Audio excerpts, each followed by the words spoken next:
Even for a company with an M&A history as prolific as Broadcom Limited SAVGO, an unsolicited $100 billion plus offer to buy Qualcomm Inc.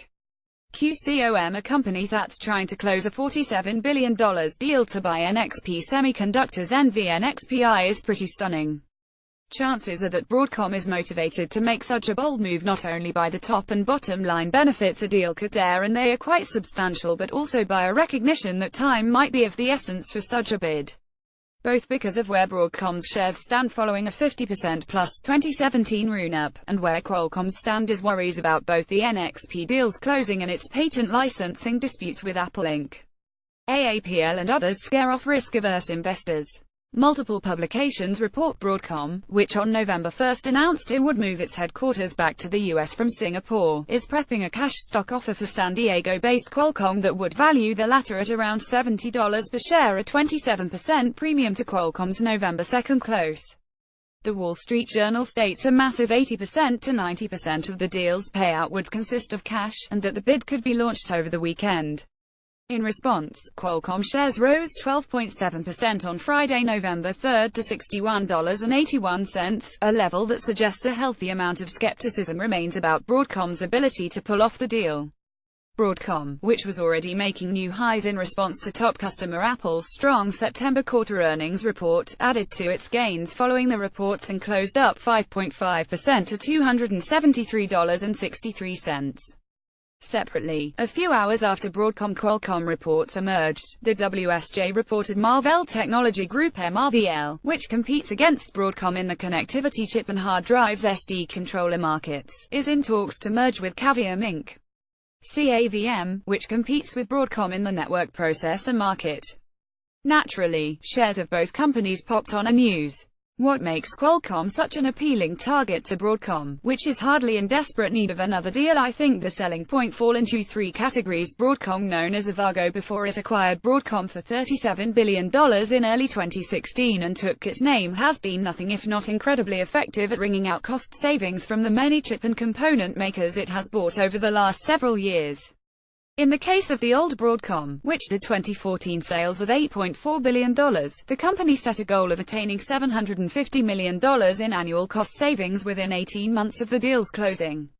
Though Qualcomm's chip division QCT carried out major layoffs last year, the new Broadcom likely sees more room to cut costs, in part by consolidating overlapping road and administrative functions. QCT posted fiscal 2017 ended in September sales of $15.4 billion. Product synergies and negotiating power. A Broadcom-Qualcomm merger would create a mobile chip colossus. Qualcomm is by far the world's largest supplier of 3G, 4G modems and system-on-chips that pair a modem with an app processor, and also sells a number of complementary parts. Broadcom is the top supplier with Bluetooth combo chips for mobile devices, and is also a major supplier of RF chips and modules for high-end phones. It also supplies mobile OEMs with touchscreen controllers, NFC chips, and in the case of the iPhone 8 and X, wireless charging chips. A deal could also have some data center synergies. Broadcom supplies OEMs and cloud giants with a variety of Ethernet, storage and optical chips and components, and Qualcomm is working to land design wins for its just-launched Centriq server CPU line. And, should Qualcomm's purchase of NXP, the largest player in a growing automotive chip market, close, there would be plenty of value in fusing NXP, Qualcomm and Broadcom's automotive product lines. In addition to giving Broadcom the chance to pitch OEMs on soup to nuts solutions as something close to it, creating expanded product lines would give the post-merger company a lot of negotiating power with OEMs. Especially in mobile, where Apple and Samsung are known to drive hard bargains with suppliers. Qualcomm and NXP's low valuations. Though Qualcomm's fiscal 2017 earnings hurt by decisions by Apple and another major licensor, possibly Samsung, to stop paying royalties on phone sales, net income still totaled $6.4 billion.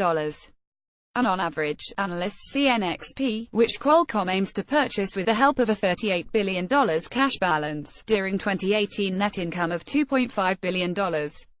If Qualcomm can achieve even semi-favorable settlements for its licensing disputes and hit its goal of getting $500 million in NXP-related cost savings within 2 years of the deal's closing, the combined company could easily hit over $11 billion in profits. And Broadcom, of course, could obtain additional cost savings.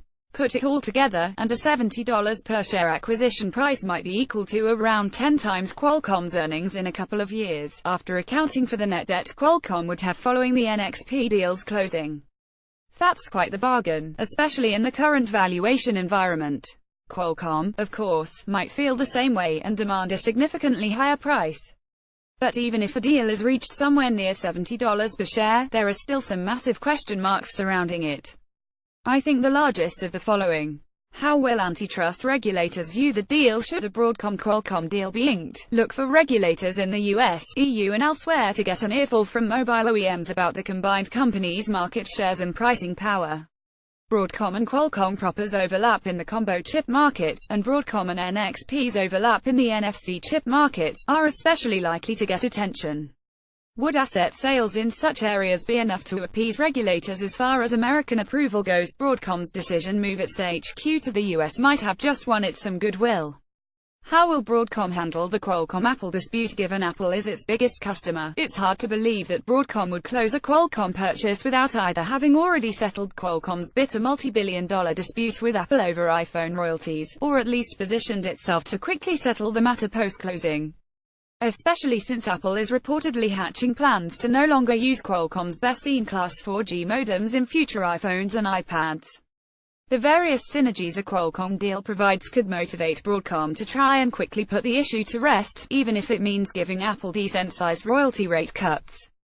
At the same time, Apple's dependence on Broadcom, particularly on the RF side of things, could give Broadcom some negotiating leverage of its own. Another possibility: Broadcom chooses to spin off or sell Qualcomm's very profitable licensing business to rid itself of the Apple dispute and make an acquisition easier to finance. But given the issues the business currently faces, it would be selling low. Moreover, Qualcomm's chip and licensing divisions lean on each other in various ways. Will Broadcom still pursue the NXP deal, and if so, what price is it willing to offer disgruntled investors? Assuming Broadcom current market cap of $111 billion wants to hold on to Qualcomm's licensing business and buy NXP, the total bill for a Qualcomm deal at a $70 per share price would be around $120 billion after accounting for net debt. It's tough to imagine Broadcom being able to finance 80% to 90% of this price via cash. If Broadcom chose to take NXP out of the equation, it would remove at least $47 billion from the deal price.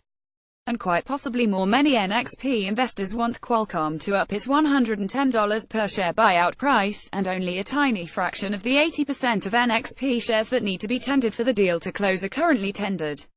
Also, integrating Qualcomm by itself would require a ton of work on Broadcom's part.